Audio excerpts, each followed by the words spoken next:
जब राजनीतिक इतिहास लिखा जाएगा तो उसमें दुनिया की सबसे छोटी कहानी होगी एक थी कांग्रेस, कोट अनकोट।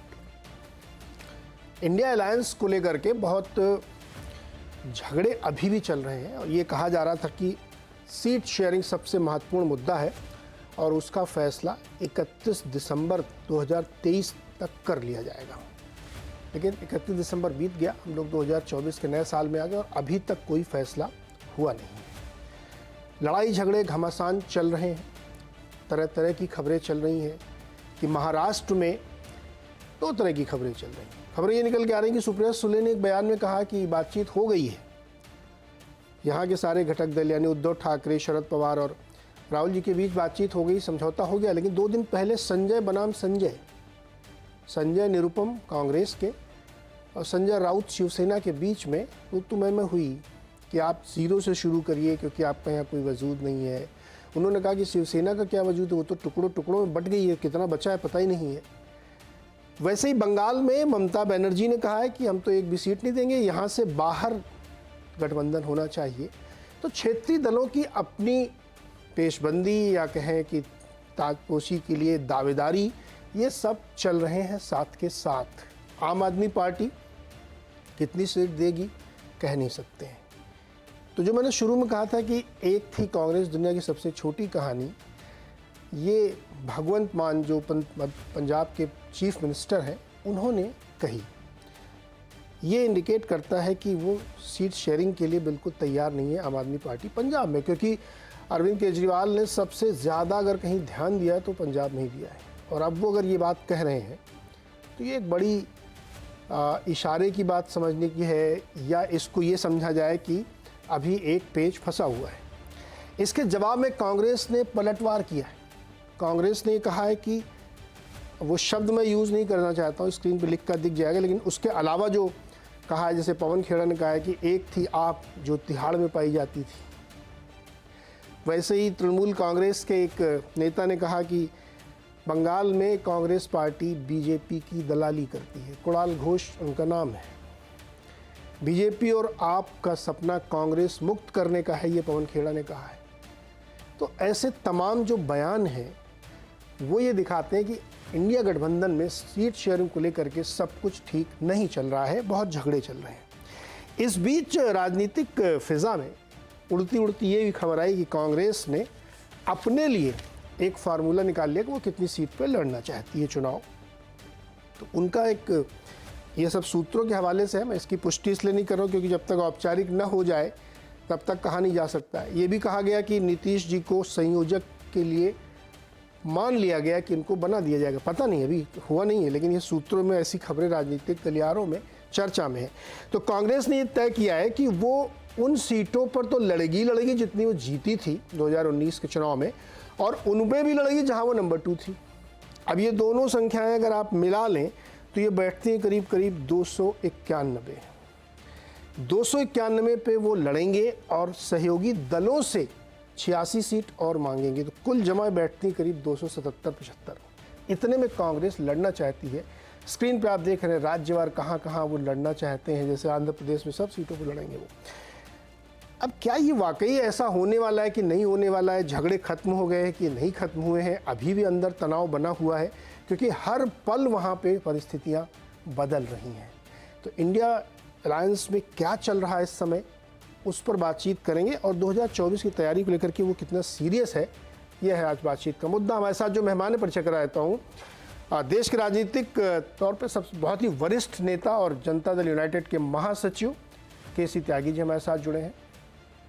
कांग्रेस के प्रवक्ता अतुल लोंढे पाटिल जी हमारे साथ हैं। आम आदमी पार्टी के प्रवक्ता संजीव नसीर जी, साथ ही वरिष्ठ पत्रकार यूसुफ अंसारी और पॉलिटिकल एनालिस्ट तुषार गुप्ता। आप सबका सर बहुत बहुत स्वागत है। त्यागी जी, अच्छा निवेदन ये किया कि थोड़ा छोटे छोटे जवाब दीजिए कि बहुत सारे सवाल हैं। त्यागी जी ये बताइए कि ये तय हो गया है क्या, ऐसा कुछ आपने भी सुना कि नीतीश जी को संयोजक बना लिया जाएगा और कांग्रेस ने अपना एक सीट शेयरिंग का फार्मूला डिसाइड कर लिया है? हेलो जी त्यागी जी। हेलो, नहीं आ रही आवाज? हेलो त्यागी जी कान में लगाइए आप, हाँ ईपी तो आपको सुनाई देगा। अच्छा हाँ जी, दोबारा रिपीट करेंगे प्लीज। मैं कह रहा हूं कि राजनीतिक हलकों में चर्चा चल रही है कि नीतीश जी को संयोजक बनाने के लिए एक सहमति बन गई है और कांग्रेस ने अपने लिए किन किन सीटों पर लड़ेगी वो भी उसने अपने लिए तय कर लिया। ये सूत्रों के हवाले से खबर आ रही है, क्या कहेंगे आप इस पे? ये खबरें आपके और यूसुफ अंसारी जी जो पत्रकार मित्र हैं जी, उनके माध्यम से हम सब लोगों को सुनाई दी हैं। ना तो इंडिया गठबंधन की कोई बैठक हुई है और ना भी कोई निर्णय हुआ इस तरह का। जी। तो फिर तो सर तो बड़ा मुश्किल का काम है। 31 दिसंबर तक आप लोगों ने कहा था कि सीट शेयरिंग हो जाएगी, कुछ हुआ ही नहीं। क्या तैयारी है फिर तो सर? मैंने आपका वाजपेयी जी पूरा विश्लेषण सुना है और जो गंभीर चिंताएं आपने गठबंधन को लेकर के दिखाई हैं उसके लिए आपका बहुत बहुत धन्यवाद। पार्टी के अंदर की कुछ चीजें ऐसी होती हैं जिनको सार्वजनिक करना कोई भी पार्टी नहीं चाहती है। मैं 2-3 चीजें आपसे कहना चाहता हूं गंभीरता के साथ और अपने पुराने अनुभव के आधार पर। 77 में जब आपातकाल में हम जेल में थे तो चौधरी चरण सिंह चाहते थे कि एक पार्टी बने। जेपी नहीं चाहते थे, जनसंघ नहीं चाहती थी, सोशलिस्ट नहीं चाहते थे, कांग्रेस ओ नहीं चाहती थी, लेकिन जेल के अंदर ही जाकर के पार्टी बन गई। हम रिहा हुए, 1 महीने में हम लोग 300 के आसपास सीटें जीतने में कामयाब हो गए। एक सीट शेयरिंग की बड़ी भारी प्रॉब्लम थी। मैं उस समय चौधरी चरण सिंह जी के करीब था। 48 घंटे में सीट शेयरिंग हो गई। 89 में मैं खुद चुनाव लड़ा था, लोकसभा का जीता था। तब भी वीपी सिंह जी के नेतृत्व में गठबंधन बन रहा था। एक तरफ जनसंघ की बनी पार्टी बीजेपी थी जिसका वैचारिक गतिरोध वामपंथियों के साथ था और जनता दल एक बड़ी पार्टी के रूप में इमर्ज हुआ था। तो उसका गठबंधन की जो सीटों का पेच है वो सुलझ गया था। दूसरा, वाजपेयी जी, मैं एक राजनीतिक कार्यकर्ता के नाते आपसे शेयर करना चाहता हूं कि अपनी पार्टी में भी एक पार्टी के अंदर भी सीट शेयरिंग बहुत बड़ी प्रॉब्लम होती है। मैं 6 लोकसभा के चुनाव लड़ा हूं। एमपी बनने के बाद भी मेरे सामने मेरी पार्टी के लोग चुनाव लड़ने के इच्छुक रहते हैं। बीजेपी में भी है, कांग्रेस में तो और भी घमासान रहता है। लिहाजा सीट शेयरिंग हर पार्टी के लिए एक आसान प्रक्रिया नहीं होती है। कार्यकर्ता क्षुब्ध होते हैं। अच्छा, जब कई पार्टियां चुनाव लड़ रही हों इकट्ठी होकर के, तो जितने भी घटक दलों चाहते हैं कि सीट हमारे हिस्से में आ जाए। एक तो मैं आपको ये बताऊं, इसमें 2 स्वरूप हैं इसके। एक तो कांग्रेस रूल्ड स्टेट, एक नॉन कांग्रेस रूल्ड क्षेत्रीय दलों के रूल्ड स्टेट। तो कांग्रेस पार्टी के जहां हैं वहां भी उनकी अपनी समस्या है, वो इसको दूर कर लेंगे। लेकिन कांग्रेस पार्टी के मित्र बैठे हैं, मैं उनसे भी कहना चाहता हूं कि जो कांग्रेस रूल्ड स्टेट है और मुख्यतः कर्नाटक, गुजरात, तेलंगाना, मध्य प्रदेश, राजस्थान, छत्तीसगढ़, हिमाचल, उत्तराखंड और हरियाणा, वो चाहते हैं कि संपूर्णता बनी रहे। तो सीट 1-2 कहीं वो छोड़ करके करेंगे तो अच्छा रहेगा।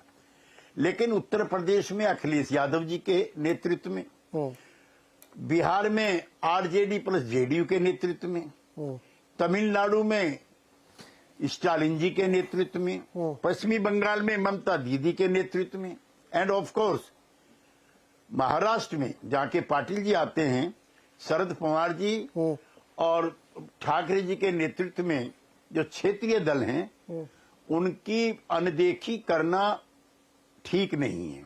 हमारे यहाँ बिहार में वाजपेयी जी कोई प्रॉब्लम नहीं है। हमने 9 सीटें मांग और रहे हैं। आरजेडी ने सीटें तय कर ली है।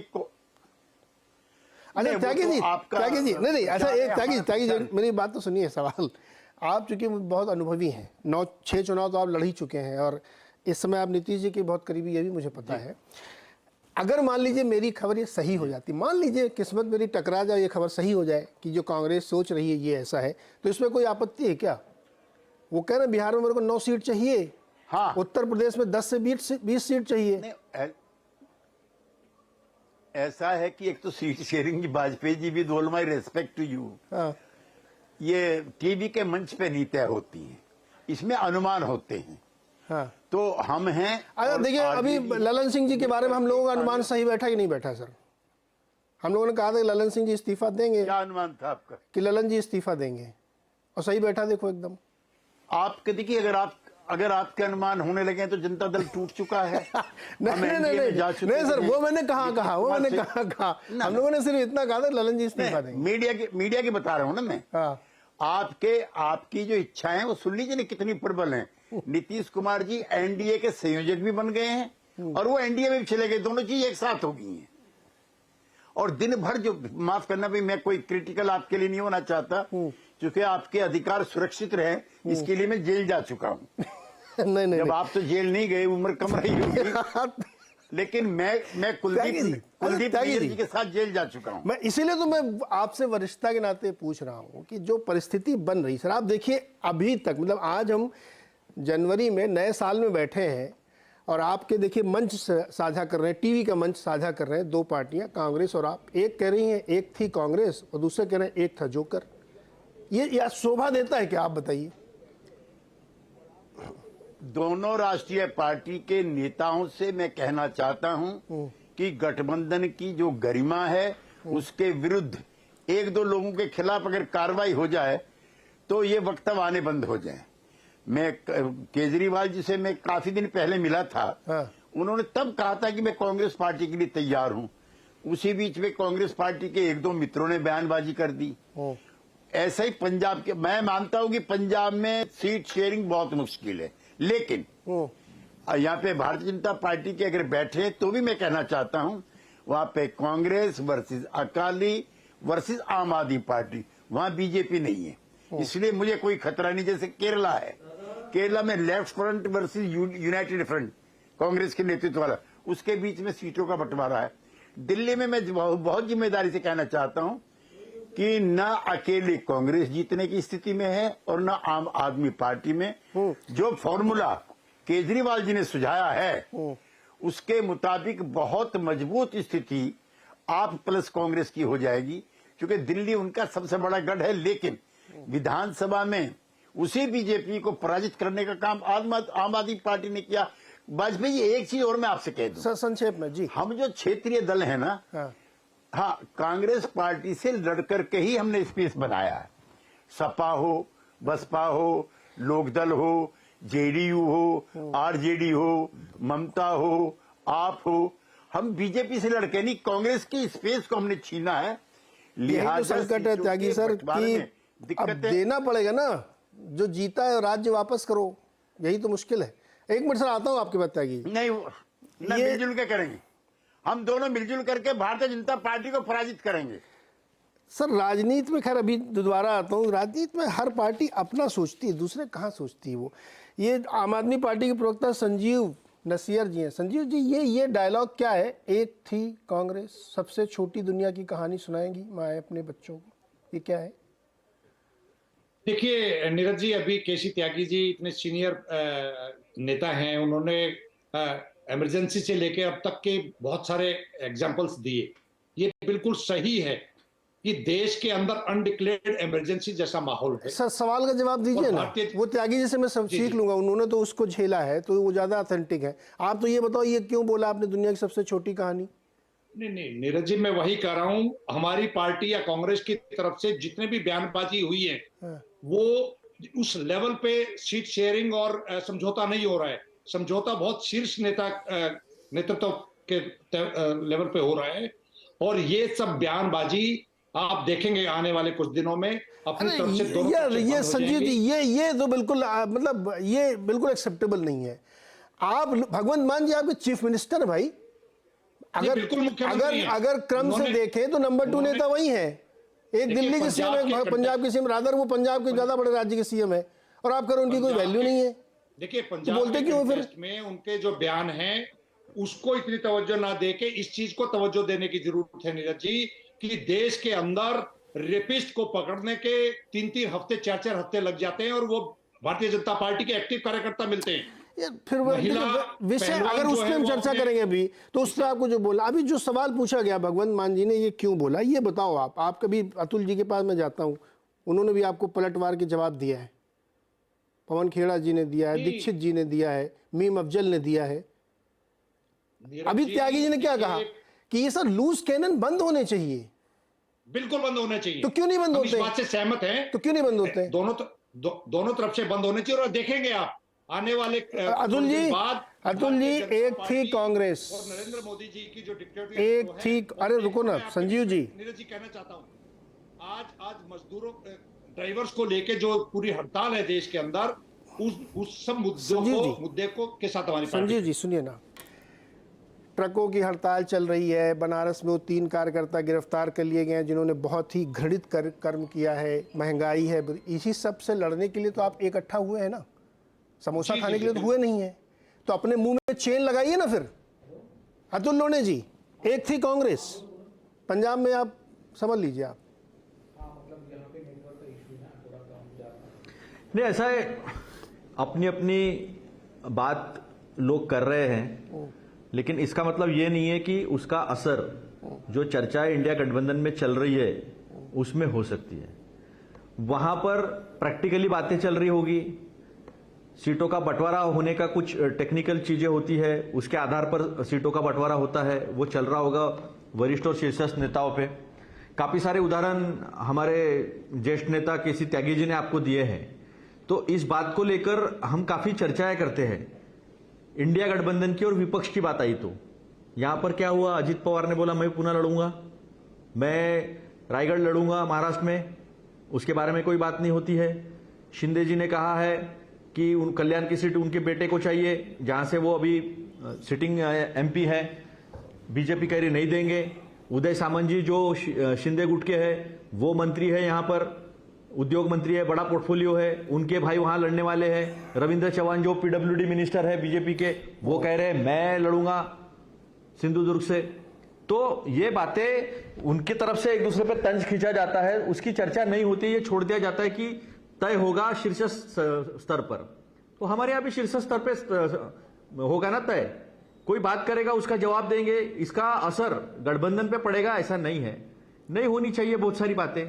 भगवंत मान जी अभी सीएम है, उन्होंने संयम बरतना चाहिए, कुछ बोलेगा तो कोई ना कोई कहीं ना कहीं से जवाब आ जाता है, लेकिन उसका सीटों के बंटवारे पे कोई असर होता है ऐसा नहीं होता है। ठीक है, हमने लोकतंत्र जिंदा रखा है, केसी त्यागी जी ने जिंदा रखा है, कांग्रेस पार्टी ने रखा है, जेडीयू ने रखा है, सब पार्टियों ने रखा है, इसलिए उसकी चर्चा होती है, हम आते हैं जवाब भी देते हैं। लेकिन बीजेपी को तो जवाब पूछ ही नहीं सकते आप, जवाब उनसे ले नहीं सकते, ऐसा क्यों हो रहा है? नहीं ऐसा नहीं, और ऐसा देश भर में हो रहा है। जिस दिन एनडीए पे तो है नहीं, फार्मूला निकलेगा उस पर सारी चर्चाएं होंगी। एनडीए खत्म हो गया था, इंडिया गठबंधन बना, इसलिए एनडीए जिंदा हुआ, नहीं तो एनडीए तो मार दिया गया था। बताओ मुझे कितनी मीटिंग हुई 14 के बाद? नहीं, जिस दिन एनडीए पे ये चर्चा होगी ना, अजीत पवार कितनी सीट पर लड़ रहे हैं, क्या कोई झंझट होगा, तो हम उस दिन इस पर जरूर चर्चा करेंगे। आप बिल्कुल बेफिक्र रहिए, आवाज में हम आपको बुलाएंगे, हम पक्का एकदम निश्चिंत रहिए, उस दिन उस पर विस्तार से चर्चा होगी। आज इंडिया गठबंधन पे चर्चा हो रही है, इसलिए मैं आपसे पूछ रहा हूँ। लेकिन एनडीए जिंदा क्यों हुआ, इसकी चर्चा नहीं हुई, ये मैं बस याद दिला रहा था। नहीं, उसका कोई लाभ है क्या? आपको जिससे लड़ना है, अपने घर में क्या चल रहा है उसको छोड़ के पड़ोसी का लड़का क्या कर रहा है, इसकी चिंता में आप लगे। अपना लड़का आवारा हुआ जा रहा है उसकी चिंता नहीं है, पड़ोसी का लड़का एकदम ठीक होना चाहिए। और लोगों के सामने सच्चाई रखना आपका काम है। हाँ, तो मैं सच्चाई तो रख रहा हूँ, मैंने तो दोनों बातें बताई, एक था जोकर, एक थी कांग्रेस। बताइए आप लोग, पत्रकारों को बड़े बड़े सीनियर लीडर बोल रहे हैं, चल रहा है वो दुनिया के सामने रखना चाहिए, जनता के सामने रखना चाहिए, ये मेरा कहना है सर। मैंने ऐसा कहा हमारे घर में जो चल रहा है वो तो हम देखेंगे ही ना। तो अरे तो आपके घर की चीज तो आपसे पूछेंगे ना, अजीत पवार के घर में क्या चल रहा है सर, वो आपसे मैं क्यों पूछूंगा? आपको सत्ताधारियों से भी सवाल करने चाहिए। 2014 के बाद विपक्ष से ही सवाल किया जा रहा है, बस मैं याद दिला रहा था, बुरा मत मानो। नहीं, मेरे को याद है सर, आप बिल्कुल बेफिक्र रहिए, मुझे सब याद रहता है। मैं तो सिर्फ आपकी बात पूछ रहा हूं, मैंने एक कमेंट नहीं पूछा कि बीजेपी क्या क्या चल रहा है आप कमेंट करो, मैं तो सिर्फ आपकी पूछ रहा हूं। त्यागी जी से मैंने अभी पूछा कि नीतीश जी के मन में क्या चल रहा है, अभी बताएंगे वो मुझे उनके मन में क्या चल रहा है। बहुत दिन से वो दुखी थे, नाराज थे, फिर अचानक से ललन सिंह का इस्तीफा हो गया, अब क्या सब कुछ ठीक हो गया? मैं तो पूछूंगा अभी उनसे, लेकिन आपसे पूछ रहा हूँ, आप बता नहीं रहे। अपने घर की चिंता नहीं है, पड़ोसी लड़के की चिंता है कि उधर क्या चल रहा है। यही तो दिक्कत इंडिया का है। नहीं, चिंता मुझे मीडिया के इंडिपेंडेंस का है। नहीं अरे आप हमारी फिर वही बात, हमारी चिंता छोड़ो सर, अपनी चिंता करो पहले। आप हमारी चिंता बाद में कर लेना, पहले अपनी करो सर। आप यूसुफ अंसारी और देश को लोकतंत्र तुषार सर, लोकतंत्र जिंदा रहे। अभी अगर ये गाली गलौज करके लोकतंत्र जिंदा रखना है तो फिर मैं आपके साथ नहीं हूँ। हम अगर सर उठाकर कहते हैं कि नहीं सर, अतुल जी अगर गाली गलौज से लोकतंत्र जिंदा रखना तो नहीं, बचाना, आपकी स्वतंत्रता के लिए भी लड़ना। यूसुफ अंसारी जी सुन रहे हैं आप? एक थी कांग्रेस, एक था जोकर, ये चल रहा है और कह रहे हैं कि नहीं आप कोई चिंता की बात नहीं, सब ठीक है, ऊपर सब ठीक है। क्या कार्यकर्ताओं को ये संदेश दिया जाता है क्या कि हम लोग कुछ भी करें, आप चिंता मत करना? मध्य प्रदेश के 3 राज्यों के चुनाव अभी हुए हैं, तो यही सब तब भी चल रहा था कि एक अकेले व्यक्ति ने इंडिया अलायंस की रैली कैंसिल करा दी। ये कोऑर्डिनेशन है। देखिए यूसुफ जी सवाल क्या है आपका? सवाल ये है कि क्या इंडिया अलायंस में जो सरफुटौल चल रही है वो सीटों के बंटवारे में कन्वर्ट हो पाएगी क्या ठीक से? नहीं, टीयर सवेर सीटों का बंटवारा तो हो जाएगा, जो सिर्फ फुटबॉल चल रही है ये भी रुक जाएगी। लेकिन जो कुछ इंडिया गठबंधन में भी चल रहा है वो इंडिया गठबंधन की सेहत के लिए और फ्यूचर में उनके जो प्रोस्पेक्ट्स हैं, जो उनकी संभावनाएं हैं इलेक्शंस में अच्छे रिजल्ट लाने के लिए, उसके लिए वो नुकसानदेह है। जहां तक आपने बात कही, दरअसल मैं बहुत जिम्मेदारी के साथ ये बात कहता हूं कि गठबंधन की राजनीति क्या है और गठबंधन राजनीति का धर्म क्या है, उसके बेसिक के उसूल क्या होने चाहिए, इसको कांग्रेस समझ नहीं पा रही है, शुरू से समझ नहीं पा रही है। इसीलिए दिक्कत ये हो रही है कि कांग्रेस केंद्र में सरकार का नेतृत्व कांग्रेस करना चाहती है, लेकिन वो कुर्बानी नहीं देना चाहती है। दुनिया में तमाम देशों में ये उसूल है कि जो कुर्बानी देता है, त्याग करता है, वो बड़ा बनता है। यानी बड़ा बनने के लिए आपको त्याग करना पड़ेगा। 2004 में 2003 के शिमला चिंतन शिविर में कांग्रेस ने डिसाइड किया कि वो केंद्र में भी गठबंधन की राजनीति करेगी, और उस वक्त जब सोनिया गांधी कांग्रेस की अध्यक्ष थी और उन्हें गठबंधन का सुझाव देने वाले रामविलास पासवान थे, जिन्होंने एनडीए के बदले, एनडीए के मुकाबले एसडी यानी सेकुलर डेमोक्रेटिक फ्रंट बनाने की राय सोनिया गांधी को दी थी। उसके बाद उस पर अमल हुआ, चिंतन शिविर में पार्टी ने लाइन तय की। उस वक्त सोनिया गांधी ने बहुत ही समझदारी के साथ तमाम विपक्ष के नेताओं को एकजुट किया, यहाँ तक कि जो शरद पवार 1999 में सोनिया गांधी के विदेशी मूल के मुद्दे पर पार्टी तोड़ के चले गए थे, उनको सामने से सोनिया गांधी ने फोन करके कहा कि हमें गठबंधन के बारे में आपसे बात करनी है। शरद पवार ने उन्हें चाय पर बुलाया। मायावती से मिलने पहले जन्मदिन की बधाई देने के लिए 15 जनवरी 2004 को सोनिया गांधी उनसे मिलने के लिए गई, और फिर 3 दिन बाद अचानक रात को गठबंधन के लिए बात करने के लिए चले गई। तो जो सोनिया गांधी ने किया, एक पार्टी को जोड़ा और एक हद तक बहुत स्मूथली चुनाव से पहले गठबंधन का नाम तक तय नहीं था, उतनी समझदारी आज की तारीख में कांग्रेस का जो नेतृत्व है वो नहीं दिखा पा रहा है।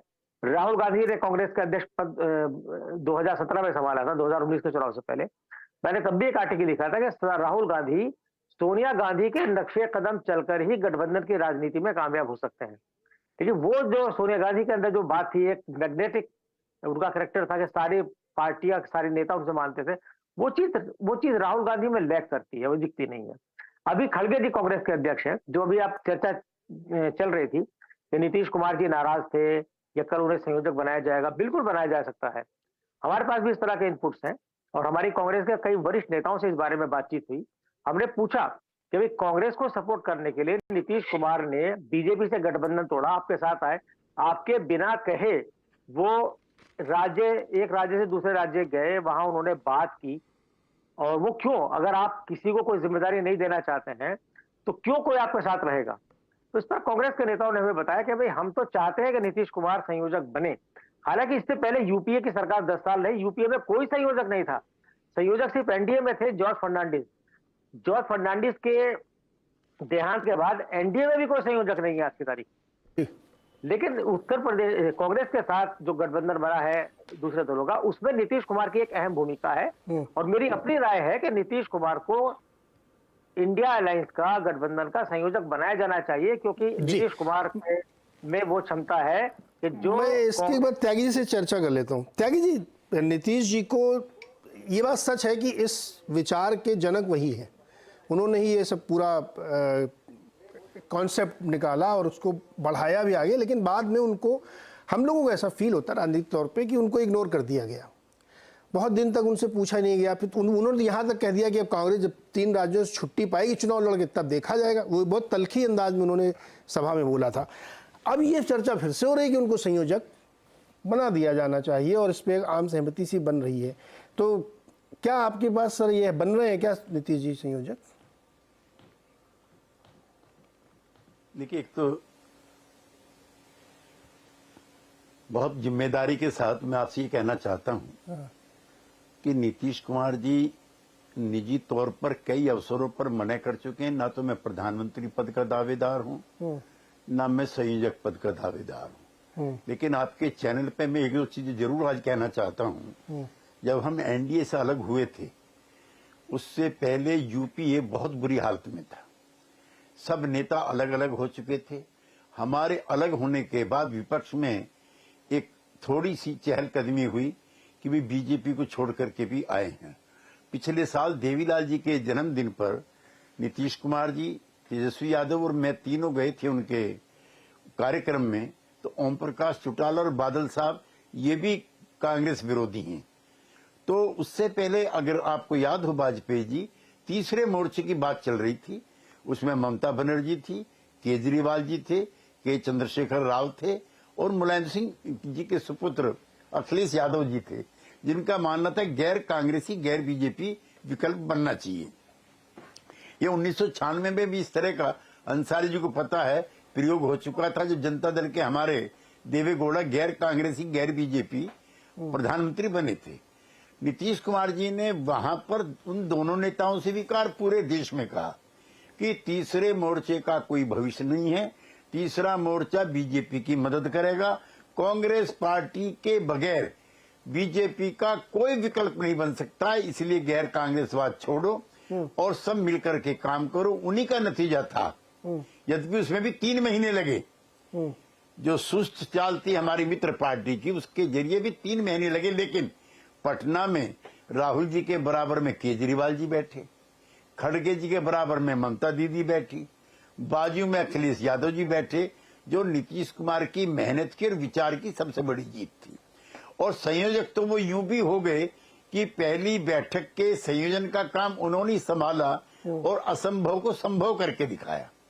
एक दूसरा, इस समय राहुल गांधी जी, जरूर मैं कभी कांग्रेस में रहा नहीं, खिलाफ ही रहा हूं, मैं अलग ही रहा हूं, लेकिन उनसे मुझे कई बार उम्मीद होती है और उनमें मुझे वो भाव भी दिखता कि मुझे कुछ नहीं चाहिए, मैं बीजेपी से लड़ना चाहता हूं।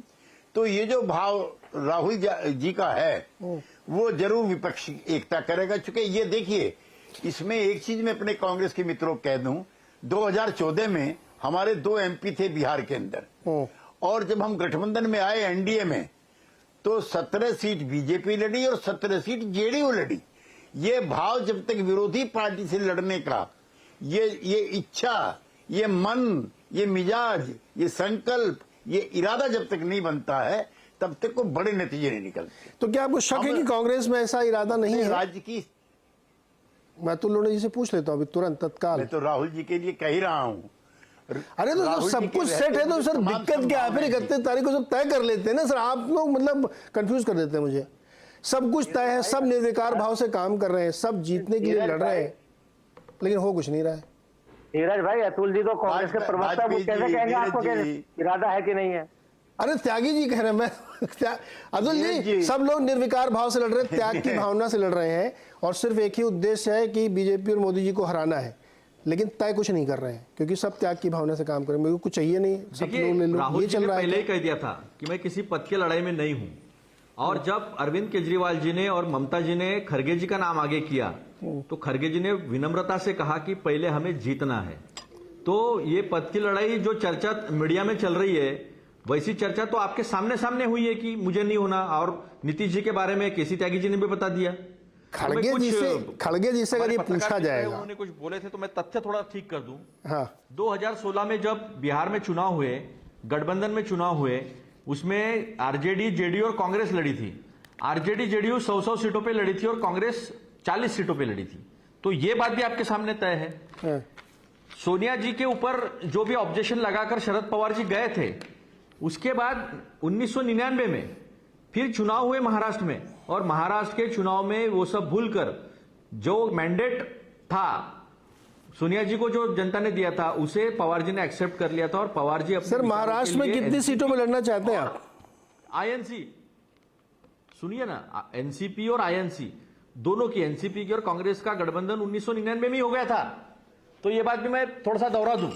अब रही बात महाराष्ट्र में हम कितने सीटों पे लड़ना चाहते हैं, हाँ। तो महाराष्ट्र का फॉर्मूला ऑलमोस्ट तय है, और यहां पर तीनों पार्टी की कोऑर्डिनेशन कमेटी है जिसने अपने अपने स्तर पर निर्णय लिया है। और हमने, हमारे जो नेता है वो नेतागण ने दिल्ली, हमारे जो आलाकमान है उनके पास वो सारे प्रस्ताव रख दिए हैं। तो ऑलमोस्ट सारी बातें जो है वो तो काफी सामने आ रही है। सुप्रिया ताई ने कह दिया है कि हमारा फार्मूला तय है। अरे तो जो संजय ताऊ कह रहे थे वो क्या था? जो संजय ताऊ इधर बोल रहे थे जी, जो संजय निरुपम ताऊ बोल रहे थे सुप्रिया ताऊ के बयान के बाद, वो क्या था? वो क्यों बोल रहे थे कि हमको इतनी सीटें चाहिए? संजय निरुपम जी और संजय राउत जी ने पहले कहा था, फिर संजय राउत जी ने दूसरे दिन क्यों कहा था ये कि जो जहां से जीत सकता है उसको ही वहां हम लड़ाएंगे। अच्छा ठीक, ये फार्मूला जो है सामने सामने बात हुई है, संजय राउत जी ने कहा है। तुषार गुप्ता जी से बात करता हूं मैं। चुनकर आएगा वो तुषार जी, लड़ेगा, ये बात भी तो कही है ना। ताजा तरीन गठबंधन इंडिया अलायंस में जो मामला चल रहा है वो पहले जैसा ही है, कोई नया परिवर्तन नहीं आया कि सबने, जैसे तागी जी सबको सलाह देते हैं कि भाई अपना मुंह बंद रखो, लेकिन वो चल रहा है। कांग्रेस के खिलाफ आम आदमी पार्टी, टीएमसी कांग्रेस के खिलाफ, समाजवादी पार्टी, सपा बसपा, इधर शिवसेना, कांग्रेस, सब आपस में घमासान चल रहा है। लेकिन जो महत्वपूर्ण बात यह है कि किसी को कुछ नहीं चाहिए, सब त्याग की भावना से इस संगठन में जुड़े हुए हैं। कैसे चल रहा है सर? ये क्या समझ में नहीं आ रहा मुझे, क्या चल क्या रहा है ये? नहीं, बिल्कुल अलायंस है, जो ये हमारी अलायंस बनी है कांग्रेस की, वो त्याग की भावना से ही लड़ रही है। देखिए, दिसंबर में 3 राज्यों में इलेक्शन हुए, मध्य प्रदेश, छत्तीसगढ़, राजस्थान, जीत त्याग दी। वो बिल्कुल त्याग की भावना से ही लड़ रहे हैं। 24 के इलेक्शन आएंगे, वो फिर जीत त्याग देंगे। देखिए, जब बात इस अलायंस की होती है ना, बहुत लोग इतिहास में चले जाते हैं। 2016 में ये हुआ, 2012 में ये हुआ, 2004 में सोनिया गांधी जी ने ऐसा किया, 1999 में वाजपेयी जी ने कुछ किया। ये बातों का वर्तमान में कोई महत्व नहीं है। अगर आज आप भाजपा को हराने की बात करते हैं, आप 2023 में, दिसंबर 2023 में मध्य प्रदेश में अलायंस कहां था? तब जब कमलनाथ ने टिप्पणी करी, कौन अखिलेश वखिलेश, तब तो समाजवादी पार्टी ने पलट के जवाब नहीं दिया कि नहीं, त्याग की भावना से लड़ना है, हम नहीं लड़ेंगे 70 सीटों पर। तब तो आगे सीटों पर लड़ने। बंगाल में ममता बनर्जी कहती हैं, हां हम त्याग की भावना से लड़ेंगे, साथ लड़ेंगे, पर बंगाल में भाजपा को टक्कर देने वाली सिर्फ टीएमसी है, कांग्रेस नहीं। अब यहां पर आम आदमी पार्टी के प्रवक्ता बैठे हैं। बड़ी दुविधा की बात है कि भगवंत मान एक फैक्चुअली सही बात कह रहे हैं। जो वो कह रहे हैं पंजाब का राजनीतिक सच है। वहां कांग्रेस समाप्त हो चुकी है। जो कांग्रेस के बड़े नेता थे, चाहे वो कैप्टन अमरिंदर सिंह हो, सुनील जाखड़ हो, प्रीनीत कौर कांग्रेस से सस्पेंडेड है, पटियाला की सीट से लड़ती है, वो सब तो भाजपा के साथ है। तो अगर आज भगवंत मान कह रहे हैं कि पंजाब में एक थी कांग्रेस, उसमें वो गलत क्या कह रहे हैं? क्या अरविंद केजरीवाल 2019 में कांग्रेस के पास नहीं गए थे गठबंधन के लिए? बिल्कुल गए थे। तब भी पंजाब और दिल्ली और चंडीगढ़ और हरियाणा की कुछ सीटों पर वो कांग्रेस के साथ लड़ना चाहते थे, कांग्रेस ने नकार दिया। आज कांग्रेस आम आदमी पार्टी के साथ लड़ना चाहती है, आम आदमी पार्टी सीटें देने को तैयार नहीं। और क्यों हो? आम आदमी पार्टी ने दिल्ली और पंजाब की विधानसभा में जीत प्राप्त करी है। क्या वो जीत कांग्रेस को सौंप देगी? क्या वो वोट शेयर वो कांग्रेस को दे देगी? क्योंकि हम जानते हैं दिल्ली और पंजाब में कांग्रेस का राजनीतिक अस्तित्व खत्म हो चुका है। बिहार की बात करते हैं, जेडीयू और आरजेडी के अलायंस है। फिलहाल तो जेडीयू के अलायंस है, कल सुबह क्या हो मुझे नहीं पता। अब वहां पर वो कांग्रेस को कहां अकोमोडेट करेंगे? यूपी में सपा 80 सीटों पर दावेदार मानती है खुद को। 2022 के इलेक्शनों में कांग्रेस का वोट प्रतिशत 6% था। 6। अब जो पार्टी स्टेट असेंबली इलेक्शन में 6% पे बैठी है, क्या आपको लगता है कि सपा उन्हें 15 या 20 सीटें देगी? और देगी भी तो क्यों? अमेठी की बात करते हैं। कुछ हफ्तों पहले ये बात उठी थी कि कांग्रेस के नए प्रेसिडेंट आए हैं यूपी में, वो कह रहे हैं कि राहुल गांधी अमेठी से लड़ेंगे। पूरी कांग्रेस पार्टी इस बात से पीछे हट गई। महाराष्ट्र में कहते हैं हमारा फॉर्मूला लगभग तय है। कहां है वो फॉर्मूला? अगर वो फॉर्मूला इतना अच्छा है, आप उसको बाकी स्टेट्स में लागू क्यों नहीं कर रहे हैं? तो बात घूम फिर के यही आ जाती है। हमें कहा जाता है इस महीने की 31 तारीख तक सारी सीट शेयरिंग फाइनल हो जाएगी, संविधान बचाएंगे, भाजपा से लड़ेंगे। अरे भाई, कितनी 31 तारीख आई और निकल गई, साल निकल गए, इलेक्शन निकल गए। अब बात करते हैं नीतीश कुमार की। अलायंस में जेडीयू का यह कहना है कि नीतीश कुमार इस कंसेप्ट को लेकर आए, इस अलायंस को प्रपोज किया। पहली मीटिंग में अध्यक्ष वो थे, उनका नाम आगे क्यों नहीं किया गया? बिल्कुल सही बात है। अब अगर कांग्रेस को एक अलायंस रखनी है, थोड़ी कुर्बानी तो देनी होगी, पर वो देना नहीं चाहते। उनका पॉलिटिकल कैलकुलेशन ही गलत है। कांग्रेस को यह लगता है कि आज भी वो यूपी, बिहार, बंगाल, महाराष्ट्र, राजस्थान, एमपी, छत्तीसगढ़, हिंदी बेल्ट में वो भाजपा को टक्कर दे सकते हैं कम से कम 250 सीटों पर। ऐसा नहीं है। बिहार में आज जेडीयू कांग्रेस से ज्यादा बेटर पोजीशन में है भाजपा को टक्कर देने के लिए। तो आप मुझे बताइए, जेडीयू कांग्रेस को सीटें क्यों देगा? पंजाब में आम आदमी पार्टी एक बेटर पोजीशन में है भाजपा को टक्कर देने के लिए, तो वो कांग्रेस को सीटें क्यों देगा? कांग्रेस को कोई भी राज्य की पार्टी अपने यहां सीटें क्यों देगी? सवाल यह उठता है। फिर जेडीयू के प्रवक्ता कहते हैं मुझे राहुल गांधी अच्छे लगते हैं, उनका नाम आगे होना चाहिए, वो कुछ नहीं चाहते। ठीक है, राहुल गांधी को आगे करिए। गए थे मध्य प्रदेश, कह रहे थे जितनी आबादी उतना हक, हम सबको उनका हक दिलाएंगे। क्या हुआ? ज्यादा ओबीसी वोट भाजपा के पास गए।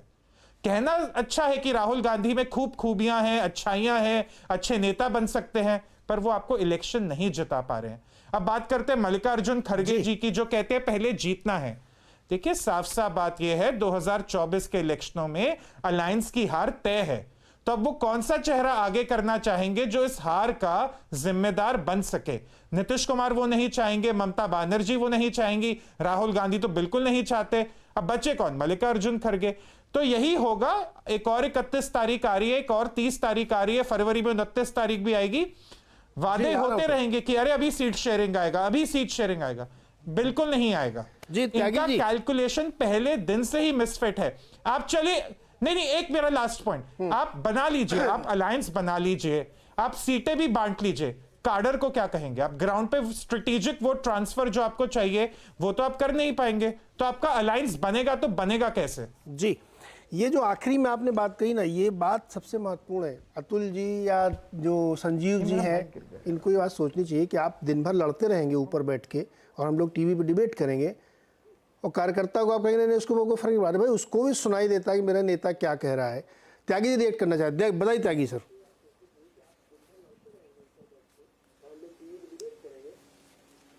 अभी मैं तुषार जी को सुन रहा था, जिन्होंने सारी आज की जो बहस थी सीएनबीसी, उसका निचोड़ उन्होंने रख दिया और अपनी इच्छाएं भी उन्होंने जाहिर कर दी जो उनके मन में है। लेकिन मैं उनको निराश करना चाहता हूं। हम लोग जनसंघ के साथ भी रहे हैं तुषार जी, उनके साथ भी ऐसी सिर फुटेबल होता था। 1971 आपको याद नहीं है? लोकदल हमारा चरण सिंह का, अटल बिहारी वाजपेयी की जनसंघ, स्वतंत्र पार्टी, कम्युनिस्ट पार्टी, सब हम इंदिरा जी के खिलाफ लड़े थे। अटल जी भी हार गए थे। 84 में आपको याद दिला दूं, मैं भी चुनाव लड़ा था, मैं भी हारा था, अटल जी भी हारे थे। तो ये जो विपक्ष है, चाहे वो गैर बीजेपी विपक्ष हो या गैर कांग्रेसी विपक्ष हो, उसके तरह तरह के प्रयोग चलते रहते हैं, हारते भी हैं, जीतते भी हैं। हम पॉलिटिकल लोग उसकी चिंता ज्यादा नहीं करते हैं। लेकिन अब जो गठबंधन बना है उसमें कई, हम सब पार्टियां अलग अलग हैं। हमने एक मोर्चा बनाया है। ये मोर्चा हमने और जनसंघ ने किसके साथ मोर्चा बनाया है, जिसको महाशक्तिमान आज मान रहे हैं? 1967 में कम्युनिस्ट पार्टी के साथ, 89 में हम जनता दल में थे, लेफ्ट एक तरफ था, बीजेपी एक तरफ थी। तो ये अवसरवादी गठबंधन भी समय समय पर सभी पार्टियां करती रही हैं। और आगे की बताऊं तो और निराशा होगी आपकी। जनसंघ का जन्म जम्मू कश्मीर में जब गए हैं मुखर्जी साहब, जहां कुर्बान हुए मुखर्जी, वो कश्मीर हमारा है। तो शेख अब्दुल्ला के बेटे के साथ उन्होंने गठबंधन किया, पोते के साथ किया, और महबूबा मुफ्ती के साथ किया, उनके पिताश्री के साथ किया, त्यागी सर, जो सेल्फ रूल के प्रशंसक थे। त्यागी सर जी, मतलब ये अब मैं कहूँगा तो आप मेरे को भी ब्रांड कर देंगे, लेकिन मैं ये कह रहा हूँ कि उनके पास आज की तारीख में एक प्रॉमिसिंग लीडर, एक शक्तिशाली संगठन है, इसलिए वो अपनी चला लेते हैं उनके साथ, चाहे जितने इधर उधर की विचारधारा के 38 दल नहीं 380 दल हो जाए, इसलिए उनकी चलती गठबंधन। इस साइड में एकता नहीं है। अभी तो ये नहीं तय हो पाता कि इंडिया गठबंधन की बैठक कौन बुलाएगा। लालू जी बुलाएंगे, खड़गे जी बुलाएंगे, नीतीश जी बुलाएंगे, त्यागी जी भी कॉल कर सकते हैं। ये जो दिखाता है ना कि मतलब बड़ा डिसरे टाइप का है, इसलिए वो सवाल है। लेकिन खैर अभी तुषार जी आपकी बात का जवाब देना चाहते हैं। तुषार जी बहुत संक्षेप में ब्रेक लेना मुझे। मैं बार बार वही बात कहता हूं, ना ये 1971 का भारत है, ना ये 1984 का भारत है, ना ये 1960 का भारत है। आज का भारत इस अलायंस के डायनामिक्स को समझता है। वो समझता है कि अलायंस साथ क्यों आई है, ये पार्टियां साथ क्यों आई है। आज के वोटर के पास जितनी इंफॉर्मेशन है, जो ग्राउंड पे वोटर की एक सूझबूझ है, आप उसको 1971 में क्या हुआ उससे कंपेयर नहीं कर सकते। बट वही बात है, जब भी इस अलायंस की बात होगी, इतिहास के शेर पढ़े जाएंगे, इतिहास में जाकर सब गालिब बन जाएंगे, पर इलेक्शन में सीट शेयरिंग फिर भी नहीं होगी। एक छोटा सा ब्रेक के बाद संजीव जी आप तुरंत आपके पास आ रहे हैं, आपके पास हो, तुषार जी के पास हो, लतुल जी के पास, कि गाड़ी आगे बढ़ेगी कैसे। अभी तो ये भी नहीं तय हो पा रहा कि राम मंदिर दर्शन करने कौन कौन जा रहा है। इस पर भी अभी व्यू पॉइंट तय हो रहा है। ब्रेक के बाद इस पर थोड़ी सी बातचीत होगी। चर्चा हो रही है कि इंडिया अलायंस में सीट शेयरिंग कब होगी और कैसे होगी, क्योंकि अभी तक एक दूसरे के खिलाफ बयानबाजी चल रही है। पहले संजीव जी आप इशारा भी कर रहे थे, बताइए सर। अभी दो हमारे जो पत्रकार मित्र हैं, एक ने कहा कांग्रेस को कुर्बानी देनी पड़ेगी, दूसरे कह रहे हैं कि इतना ज़्यादा कॉन्ट्रडिक्शन है आपस में, लड़ाई झगड़ा चल रहा है कि संभव नहीं लगता है। बताइए। मैं तुषार जी की बात को पहले रिस्पॉन्ड करूंगा कि तुषार जी की एक बात से तो मैं सहमत हूं कि ये 2071 का चुनाव नहीं है, 2067 का चुनाव नहीं है, 2004 का चुनाव नहीं है, 2024 का चुनाव। और देश पूरी तरीके से देख रहा है और समझ रहा है। आज की टेक्नोलॉजी के वजह से हर बच्चे को, हर युवा को पता है कि देश में क्या चल रहा है। देश में अनडिक्लेयर्ड इमरजेंसी चल रही है। देश में किसान आंदोलन चला, किसान आंदोलन को कैसे क्रश किया गया। सीएए का आंदोलन आया, उसको कैसे क्रश करने की साजिश रची गई। देश में जिस तरीके से भाईचारा तोड़ा जा रहा है, इन सब चीजों को ध्यान में रख के, आम जन की जो भावना है उसको ध्यान में रख के इंडिया अलायंस बना है। और इंडिया अलायंस की जब पहली मीटिंग हुई थी, तब से मीडिया में एक चर्चा थी कि दूसरी मीटिंग नहीं होगी। जब दूसरी मीटिंग हुई तो बात आई कि अभी तक इन लोगों ने अपना नाम तय नहीं किया है, संयोजक तय नहीं किया है, सीट शेयरिंग नहीं हुई है। आप बिल्कुल निश्चिंत रहिए, जिस तरीके से इंडिया अलायंस में सब चीजें चल रही है, सीनियर नेतृत्व आपस में बैठ के अगले 2024 का चुनाव देश में 1 to 1 होगा। संजीव जी, और 1 to 1 जी, आपने एक बात बहुत सही कही कि सबके हाथ में मोबाइल और टेक्नोलॉजी आ गई है। मेरा एक सवाल है। हाँ, मैं आ रहा हूँ सर संजीव गुप्ता जी। तो ये 2024 का चुनाव है, यमुना में बहुत पानी बह गया है, झाग वाला पानी। छत्तीसगढ़ में आप चुनाव लड़ने गए थे कांग्रेस को हराने के लिए, और अखिलेश गए थे मध्य प्रदेश में कांग्रेस को हराने के लिए। इतना प्रेम था और इतना भाजपा को हराने की चाहत थी तो नहीं लड़ते ना, वहां पे बैठ के यहाँ टीवी में ज्ञान देते हैं सब। क्यों लड़े थे मध्य प्रदेश में भाई अखिलेश जी? एक सीट जीतने की वहां पे स्थिति नहीं थी, लेकिन चुनाव लड़ना है मुझे। छत्तीसगढ़ में आपको चुनाव लड़ना है, प्रेम ऐसा दिखा रहे हैं कि इंडिया गठबंधन के लिए आप त्याग की भावना से हैं। अतुल लोंढे जी सुन रहे हैं आप बैठ के? यही सब बातें जो है, जो संजीव जी ने कही ना, वो एकदम सत्य है कि सब आदमी बैठ के सुन रहा, देख रहा, अच्छा ये कह रहे त्याग की भावना है, और उधर छत्तीसगढ़ में गरिया रहे हैं बघेल जी को कि सबसे भ्रष्ट आदमी है ये क्या है? पब्लिक को आप क्या समझते हैं कि उसको कुछ समझ में नहीं आता? आप कहेंगे कांग्रेस इतिहास बनने वाली है, वो कहेंगे एक जोकर था, और नहीं सब ठीक है, सब ठीक है। ऐसा नहीं होता भाई। देखिए नीरज जी मेरा ये तुषार जी एक सेकंड बस, अतुल जी बना है। कर्नाटक में भी चुनाव लड़ने के लिए आप गई थी, सुनिए, कर्नाटक में भी चुनाव लड़ने के लिए आप गई थी। लेकिन एक बात आप समझिए कि गठबंधन बना है तो गठबंधन के पास प्रोग्राम भी है। बीजेपी के पास जुमले हैं, हमारे पास प्रोग्राम है, वो प्रोग्राम लेकर हम जाएंगे। ये भी गठबंधन जानता है कि जेपी नड्डा जी ने क्या कहा था, 2024 के बाद कोई भी प्रादेशिक दल नहीं रहेगा। जनता ये भी जानती है कि चलो हमने हरा दिया चुनाव में, लेकिन क्या हुआ ओल्ड पेंशन स्कीम का, ये 1 करोड़ से ज्यादा कर्मचारी जो है वो जानेंगे नहीं? क्या 450 का सिलेंडर देश के प्रधानमंत्री कहते मैं राजस्थान में दूंगा, पूरे देश में नहीं देना चाहिए? तो चिरंजीवी योजना आज अस्पतालों में कोई ले नहीं रहा है, तो ये सारे प्रोग्राम भी तो हमारे पास में है ना। ये तुषार गुप्ता जी जो है ये कह रहे हैं कि चुनाव जीतोगे महाराज, चुनाव जीत के प्रोग्राम लागू होंगे ना सर। नहीं है, सुन लीजिए ना नीरज जी, सुन लीजिए। ताजा ताजा जख्म दिया है जनता को, ताजा ताजा जख्म दिया है बीजेपी ने। फिर से विश्वास किया लोगों ने, चलो गारंटी मोदी जी गारंटी, विश्वास किया, ताजा ताजा जख्म दिया है, फिर मुंह फेर लिया, फिर धोखा कर दिया जनता के साथ। फिर ये तय सिद्ध हो गया कि ये जुमला है। लेकिन कोई पत्रकार अगर यह मीडिया पे बैठकर विश्लेषण करते समय ये कह दे कि अलायंस हारने वाली है, हारने की जिम्मेदारी कौन लेगा, ये थोड़ा सा गलत बात है। ये विश्लेषण नहीं है, ये एक पार्टी के प्रवक्ता की तरह की बात है। तुषार जी आपके ऊपर कटाक्ष है। वो निराश होंगे, जैसा केसी त्यागी जी ने कहा था, संजीव जी करे, मैं भी कह रहा हूं, आप बहुत बुरी तरह निराश हो गए। एक के सामने एक का चुनाव होगा, एक के सामने एक का चुनाव होगा, प्रोग्राम के साथ होगा, और इसी टेक्नोलॉजी का इस्तेमाल करके हम हराएंगे और जनता तक जाएंगे। हमारी न्याय योजना क्या है, हम ओपीएस क्यों देना चाहते हैं, फिर मध्य प्रदेश क्यों नहीं? ये तो आप 2 महीने पहले भी कह रहे थे संजीव जी, आप ये 2 महीने पहले भी कह रहे थे मध्य प्रदेश। अरे भैया फिर आप कर्नाटक से तो चुप हो गए, फिर तो आंखें मूंद दी, तब नहीं कहा। तेलंगाना में हो गया ना, तेलंगाना की बात क्यों नहीं करते आप? तो तेलंगाना की बात क्यों नहीं करते? बुरी तरह मुंह की खाई है ना, वहां पर भी तो मोदी जी थे ना, मध्य प्रदेश वहां पर बात की थी ना, ओबीसी का मुख्यमंत्री बनाएंगे।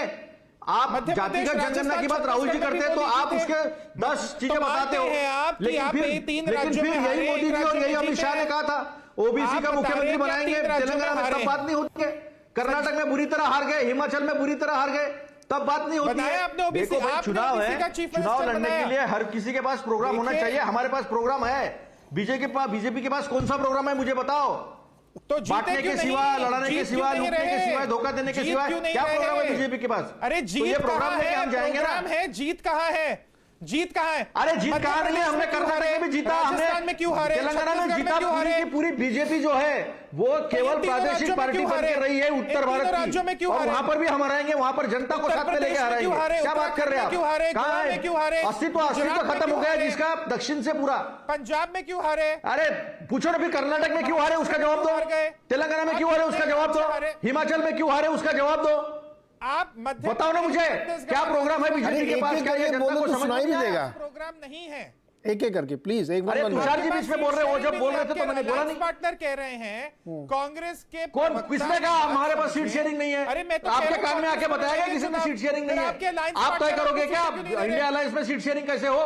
भगवान आप तय करोगे क्या? आप यहाँ बैठकर बीजेपी के प्रवक्ता बनकर बात करोगे और आप कहोगे कि सीट शेयरिंग नहीं है आपके पास? किसने दिया अधिकार आपको? ये पंजाब में क्या कौन हो आप ये बात करने के लिए? कौन हो आप ये बात करने के लिए? अरे हम कर लेंगे, हम अगर बैठे हैं यहाँ पर और हमारी 4 मीटिंगें हुई हैं, 1 सेकेंड बातचीत चल रही है। अभी दोनों लोग रुक जाइए, तुषार जी और अतुल जी, तुषार जी और अतुल जी रुकिए, तुषार जी अतुल जी रुकिए। नीरज जी एक सरल सा सवाल, ये व्यक्ति है कौन? अरे एक तुषार जी अतुल जी, 1 मिनट रुकिए, 1 मिनट रुक जाओ, 1 मिनट रुक जाओ। अतुल जी सुनिए, एक बात सुनिए। ये सवाल जब आप कहते हैं ना कि आप कौन है ये सवाल करने वाले, अरे सुनो ना यार, 1 मिनट अतुल जी, आप 1 मिनट सुनो, आप पहले सुनो। एक आम व्यक्ति राहुल गांधी से पूछ सकता है कि आपका सीट शेयरिंग का प्लान क्या है, क्योंकि वो उसका वोटर है, उसको अधिकार है पूछने का। ये सवाल आप नहीं कर सकते, पत्रकार तो पूछेगा ही, आम आदमी भी पूछ सकता है। इनको फिर मोदी जी का क्या प्लान है? वो जब उनकी बात आएगी तो उनसे पूछेंगे ना सर। 38 लोगों के साथ गठबंधन किए हैं, वो जब उनकी बात आएगी तो उनसे पूछेंगे। अभी आपकी बात पूछी जा रही है, इसलिए आप ये सवाल नहीं कर सकते। आप ये आलोचना कर सकते हैं कि आपका एनालिसिस गलत है, इसमें कोई दिक्कत नहीं है, लेकिन आप कौन होते पूछने वाले ये आप नहीं कर सकते। ये तो अतुल जी बिल्कुल मैं ऑडियो डाउन कर दूंगा, ये शब्द नहीं कर सकते। नहीं क्यों नहीं कर सकते? ये शब्दों का इस्तेमाल नहीं। अगर बात संजीदगी सी हो, बात अगर बराबर एनालिसिस, अतुल जी आप एनालिसिस को डिसओन कर सकते हैं कि मैं इनके एनालिसिस से सहमत नहीं हूं, लेकिन आप कौन है पूछने वाले? इस देश का हर वोटर हर पार्टी से ये पूछ सकता है कि आपका प्लान क्या है। इस पे आप रोक नहीं लगा सकते। पत्रकार को तो छोड़ ही दीजिए, आप आम आदमी भी आपसे पूछेगा। समझ में आई बात? नंबर 1, आप उनके एनालिसिस से सहमत नहीं है, एग्रीड, आप कह दीजिए आपका एनालिसिस गलत है, लेकिन आप कौन है सवाल पूछने वाले, ये ठीक नहीं है। अभी अंसारी जी ने ये कहा, यूसुफ जी ने, कि कांग्रेस के अंदर कुर्बानी की भावना नहीं है। आप उससे सहमत है? सहमत है, बताइए। जब एनालिसिस में तटस्थता नहीं हो, जब एनालिसिस तो आप उससे डिसएग्रीमेंट रख सकते हैं, लेकिन आप ये नहीं कर सकते। कोशिश करेगा तो मैं जरूर पूछूंगा कि सीट शेयरिंग नहीं है। नहीं, अभी रुक जाइए। बताओ तुषार मेहता जी, तुषार जी, आप कहा, आपने पूछा क्या एनडीए में कहा सीट शेयरिंग? एनडीए की चर्चा नहीं है आज, दिसंबर निकल चुका, आज इंडिया अलायंस की चर्चा है। आप लोगों ने 31 दिसंबर की डेडलाइन दी थी, इसलिए चर्चा हो रही है। जिस दिन एनडीए की सीट शेयरिंग की बात होगी, उस दिन उसकी चर्चा होगी। देखिए यार, इतनी बेसिक तो आप समझो ना यार, नीरज जी, इतना बेसिक डिस्कशन तो आप समझो ना। हमारी स्ट्रेटेजी ये है, हमारी सीट शेयरिंग जी, अभी रुकिए, तुषार जी बहुत संक्षेप में रखिए। का फेवर लेते हो तो मैं हर उस सवाल तो मैं खड़े करूंगा। नीरज जी, तुषार जी प्लीज उनको बोलने दीजिए। अतुल जी प्लीज शांत हो जाइए, उनको अपनी बात कंप्लीट करनी है। हाँ बोलिए, बहुत संक्षेप में रखिए तुषार, बहुत संक्षेप में। जी, मेरा एक सरल सा सवाल है, हाँ मेरा एक सरल सा सवाल है संजीव जी के लिए, जो आम आदमी पार्टी के लिए हैं। आम आदमी पार्टी ने 2022 में पंजाब में एक बहुत बड़ी बहुमत हासिल की थी, 90 से ज्यादा सीटें, 117 सीटों की असेंबली में। आज मेरा संजीव जी से एक सरल सा सवाल है, क्या आप इस बात को मानते हैं कि जब पंजाब की बात आती है तो आम आदमी पार्टी और जब कांग्रेस की तुलना की जाए, कांग्रेस बहुत ही कमजोर पार्टी है? तो उस विषय में आज अगर कांग्रेस आपसे 13 में से 5 सीटें मांगेगी पंजाब में, क्या आप उन्हें देंगे 2022 के चुनाव के रिजल्ट के बाद? क्या वो देना बस ये जवाब ले दे सर, समय बहुत कम है। संजीव जी हाँ है ना, देंगे कि नहीं देंगे? तुषार जी, आप बिल्कुल निश्चिंत रहें, देश के लोकतंत्र को बचाने के लिए यह समझौता हो रहा है। अलायंस पूरी तरीके से सक्सेसफुली आगे बढ़ रहा है। सीट शेयरिंग ठीक है, taken your point sir, taken your point. Yusuf Ansari ji, last comment आपका सर। मैं यहाँ एक बात साफ कर देना चाहता हूँ, पत्रकार को, चाहे तुषार हो चाहे यूसुफ अंसारी हो, उसको सवाल पूछने का हक है, मर्यादित भाषा में, शब्दों का चयन सही होना चाहिए।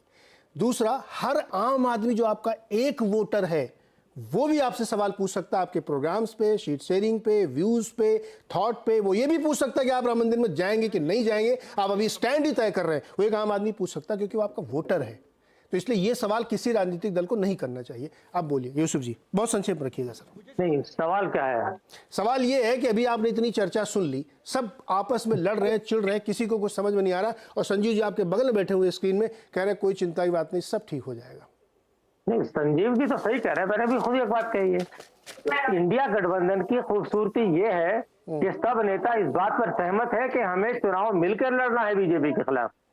और जो बात मैंने कही, कुर्बानी के जज्बा कांग्रेस में नहीं है। कांग्रेस ने पहले कुर्बानी के बड़े जज्बे दिखाए, 2-3 एग्जाम्पल तो अतुल जी ने दिखाए, 2-3 मैं भी गिनवा सकता हूँ, लेकिन उसका वक्त नहीं है।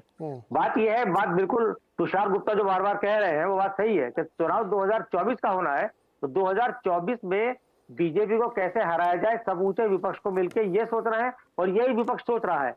क्योंकि अलग अलग पार्टियां हैं, अलग अलग पार्टियों के अलग अलग कार्यक्रम है, अलग अलग आइडियोलॉजी है, उस आइडियोलॉजी को मिला के एक गठबंधन बनाया जा रहा है, तो उसमें वक्त लगता है, एक दिन में सारी चीजें तय नहीं होती हैं।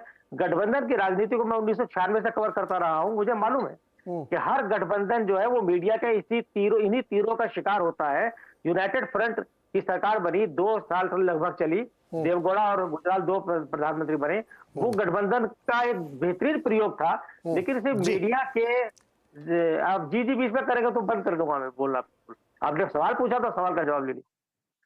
तो ये जो बात हो रही है गठबंधन की, ये अलग अलग पार्टियां मिलके बात कर रही हैं, और गठबंधन हो जाएगा, सीट शेयरिंग भी हो जाएगी। दूसरी बात आपने कहा साहब ये स्टैंड क्लियर नहीं साहब, राम मंदिर में कौन जाएगा कौन नहीं जाएगा, तो ये तो पूछ लीजिए एनडीए में कौन कौन जाएगा राम मंदिर में। क्या अनुप्रिया पटेल जाएंगी? क्या क्या नाम ओपी राजभर है, क्या वो जाएंगे? जिनको न्योता मिला है उनकी चर्चा है, आपको भी पता किसको न्योता गया है? तो इसका मतलब अनुप्रिया पटेल को न्योता नहीं मिला है। वो तय किया गया था कि राष्ट्रीय पार्टियों को दिया जाएगा। सर आप जानबूझ के वो सवाल कर रहे हैं। ओपी राजभर को न्योता नहीं मिला है। अगर राम आपकी जानकारी है उनको मिला है क्या? तो नहीं, मुझे नहीं पता। तो मैं बता रहा हूँ ना कि ट्रस्ट ने ये तय किया था कि जो राष्ट्रीय पार्टी उनको दिए जाएगा, मैंने उनको तय किया, उनको बुलाया, जिनको बुलाया मैंने उनके बारे में पूछा है। ठीक है तुषार, अभी आपने तय किया कि साहब सवाल पूछने का अधिकार, और अभी सवाल पूछने का आप खुद ही नहीं सवाल यार यूसुफ भाई, आप पत्रकार हैं, सवाल वही पूछेंगे ना जिस फ्रेमवर्क में है।